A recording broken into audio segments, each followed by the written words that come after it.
Hi guys, today we're going to be using one of these home bacon curing kits. Now, I've never used one of these before. I've made my own bacon lots of times. Usually I would just do it using either some preserving salts that I've bought or a combination of regular salt and sugar. Now, I've done videos on both of those. Certainly I've done a dedicated video, how to cure your own bacon using just salt and sugar, and I'll link to that in the description. But today, I'm gonna have a go at this, and the reason is I was given this as a Christmas present. Well, this particular one is from Sandy Leaf Farm. It's a bacon curing kit, 3 delicious flavors, it says. Chili and garlic, juniper and fennel, and pancetta. And it says, with this kit, you'll be able to cure 3 types of bacon at home in around a week. No experience or other equipment is needed. Just add a 500-gram boneless joint of pork belly per batch. We also include a lifetime of email support. So, I'm going to give this a go and see how it compares to my regular home cured bacon. It's not really aimed at me. This is aimed at someone who's never, ever, ever had a go at curing anything before and wants to have a go using the instructions. So I'm going to follow them and see how we get on. Now, like I said, I normally use belly pork, but we've already baconed all our belly pork. So I've got these 3 pieces of loin, which are, basically it's the cut that goes to make back bacon. And I'm going to use these and make all 3 different types of bacon tonight. And because I've touched this, I'm now going to go and wash my hands again before I open that up and read the instructions. What do we have here? Okay, so I've got 3 different bags of seasoning, 1 bag of cure, which is quite interesting. I'm guessing I'll have to separate that. And curing instructions, along with this bag of bags. It looks like I've got something similar to a cheesecloth in here and some other bags. Now, I can tell what these are for, but I'm guessing these are just for keeping my bacon in the fridge while it cures. And I've also got, oh goodness me, I've got a hanging hook, some string. I wonder if they only want me to do 1 at a time. Let's see. We're going to do 3 anyway. Like I say, aimed at someone who's never cured anything before, I think this is it is quite good. In the booklet, it starts with explaining what actually bacon is, streaky bacon versus back bacon, the 2 main methods of curing. This is all really good stuff that, you know, was how I started my curing journey. This recipe makes a 500-gram batch of bacon and takes around 7 days. So it does say, it recommends that we use streaky bacon. And it says in here that the reason, in fact, I'll read exactly what they say. Under streaky versus back bacon, the difference between streaky bacon and back bacon is simple. Streaky is made with belly pork and back bacon is made with pork loin. We've got loins. With this kit, we use belly pork to make streaky bacon, as the reduced thickness of the meat makes the curing process faster and more reliable. Basically what they're saying is, because we've got chunkier pieces of meat, rather than if this was a pork belly, which would be quite flat, it's going to take much longer for the cure to penetrate into the meat. Now, a rule of thumb that I always use when I'm curing, particularly if I'm using something called the equilibrium method, we'll talk a little bit about the 2 different methods in a second, but a rough rule of thumb I use is 2 days per inch of thickness plus 2 days. So I can do a little bit of calculations here and make sure that I'm curing this fine, even though it's not the cut they recommend. But it does mean, you know, I'm a little bit liable if things go wrong rather than just following the instructions. Now I've got to go and wash my hands again. Step number 1, crush the spice sachet. To unlock the flavour from the spices, cut a very small corner off one of the spice sachets and crush thoroughly using a rolling pin. This will ease the essential oil from the spices and allow them to infuse more easily as the bacon cures. There's my corner. Here's my rolling pin. Well, that's as crushed as I'm getting those. Number 2, bag your pork. Add your pork, chosen sachet of crushed spices and 2 measuring spoons of bacon cure into one of the Grip Seal curing bags. Put on one of the disposable gloves included in the kit and give the ingredients a good mix around in the bag. So we've got 3 disposable gloves and they've included the measuring spoons. You really do have everything. You know, I think I would prefer to do it without the gloves and just wash my hands quite a lot. But we'll follow the instructions. Well, that hasn't gone very well. That glove didn't make it.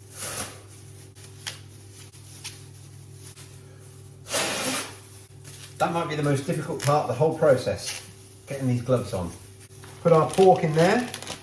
Whereas I've already cut these 3 pieces to be 500 grams each. See, I don't understand the glove because I still need to handle other things. I think I'm going to go without gloves and just wash my hands a great deal. Let's open the salt cure. So add our pork belly, our crushed spices. And this one we're doing first is going to be the pancetta. And 2 measuring spoons of the bacon cure. So this is probably the same as the salts that I buy in bulk. Give the ingredients a good mix in the bag. Well, I think I can probably do that without even touching them. Right, there we go. Number 3, leave the bacon to cure. So seal the bag. Just going to take out some of the air.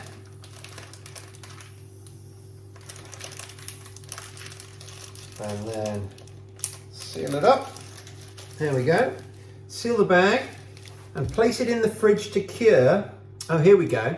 So place it in the fridge to cure for 1 day per ½ inch thickness of meat plus 1 day. So I said 2 days per inch. They said 1 day per ½ inch. So we're on the same wavelength there, 2 days per inch. And I say plus 2 days, they say plus 1 day. So I'm going to suggest that is at most 2 inches thick. So I'm going to allow that 6 days in the fridge. Today is Monday, Tuesday, Wednesday, Thursday, Friday, Saturday, Sunday. This will be coming out the fridge. And I'm just going to wrap the pancetta label up in that bag, like so, before I put it in the fridge. Now, before I do anything else, I'm going to make the other 2 up and get them in their bags.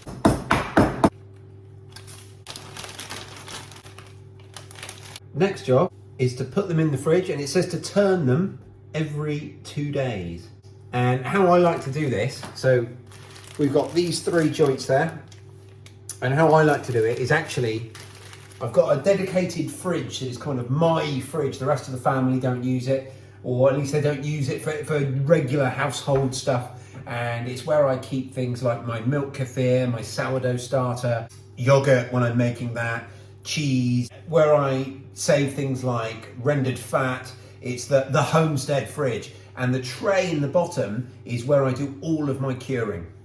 And I've actually got some pork ribs in here that we're going to be eating later in the week. But for now, these will all just go in the bottom of this fridge, and it's good because it traps any of the juices that might come out, stops them leaking all over the fridge, and it's, you know, self-contained. I can go in there, take the tray out, turn them around, put them back every day, and they can share their bed with my pork ribs for another day or so.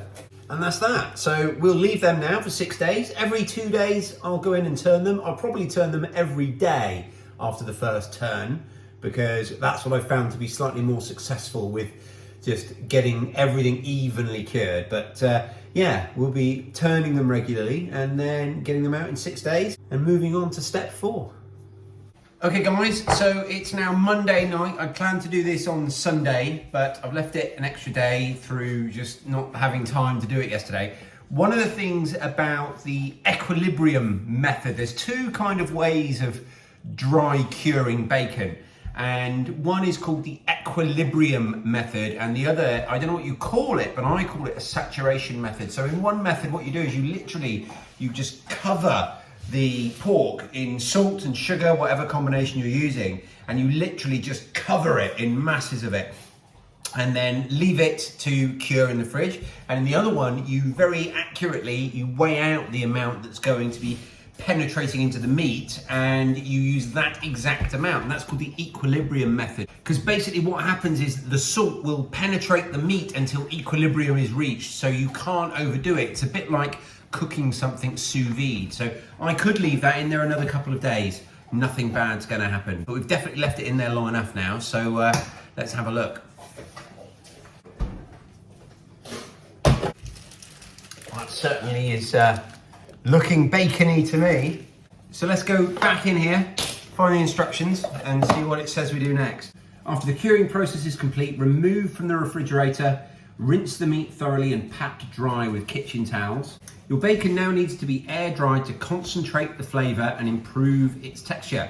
Wrapping it in a cheesecloth supplied will gradually draw out moisture from the meat and gives it some protection as it dries. Leave to air dry for 3 days. So I'm not sure I'm going to be able to use this contraption, but I will be able to get it hung in my fridge. So I'm going to get this rinsed and patted dry now.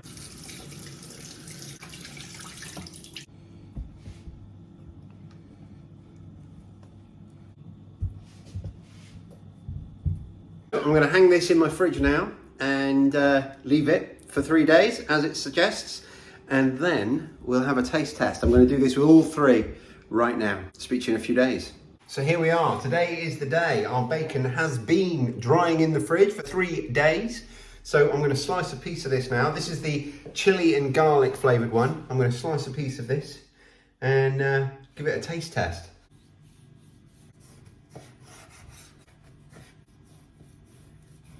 It's actually slicing really well, and I am getting those thin slices. That's a little bit of chili there, I think.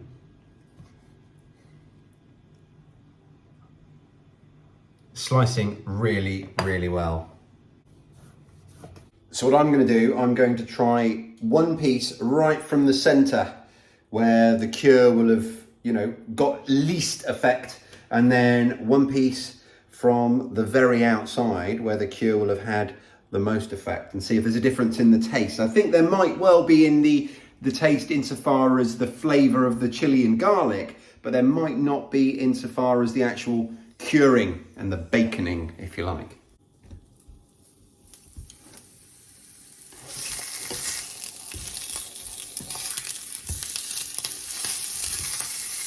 So while that's finishing cooking, I'm just going to put the rest of the bacon ready to go in the fridge or the freezer. Of course, don't forget we've got 3 lots to do.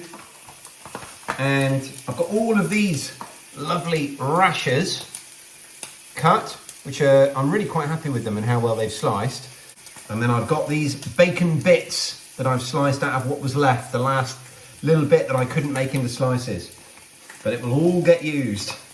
And I'll label that with what flavour it is and then put that away. I think it's time to try our bacon. So let's start with the piece that was from the centre of that joint of meat.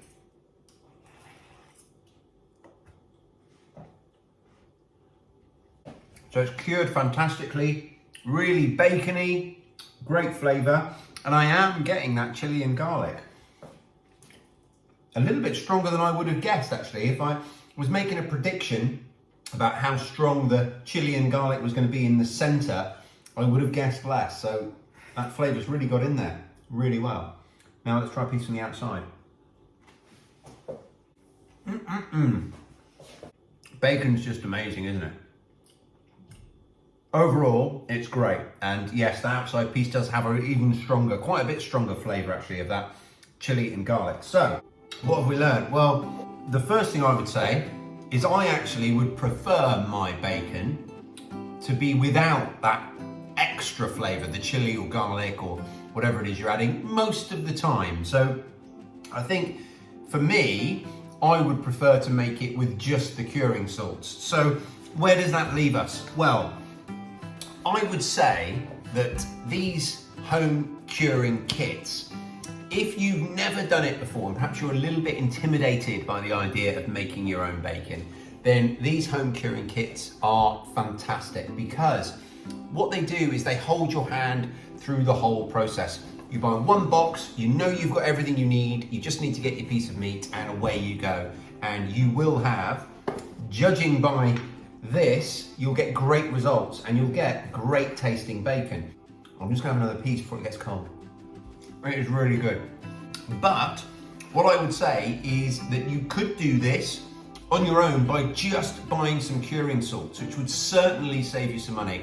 And you can find all the instructions for how to cure different sizes, different pieces of meat with just curing salts online using the equilibrium method, which is what this is. Now, I've done videos on that method and I will link to them in the description.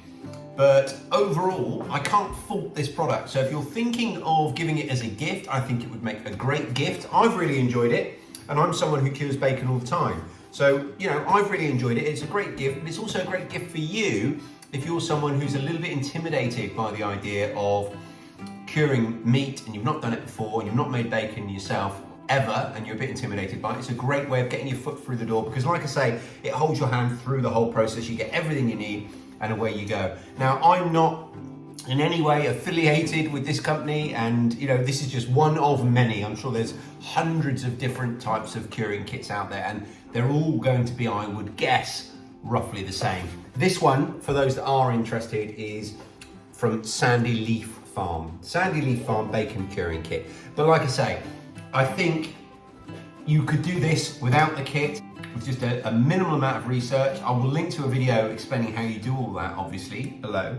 But I have to say, it's worked, you know? That's the main thing. It's done what it said it was going to do. So I'm now going to eat the rest of this bacon and catch up with you on the next video. Thanks ever so much for watching. Please make sure before you go, you do all of those good things. Leave me a comment down below, press that like button and subscribe to my channel. We'll be doing more videos very, very soon on all sorts of other things you can be doing, kitchen projects. We're going to be doing one next week on making milk kefir cheese, so look out for that. Right, catch up with you guys in a bit.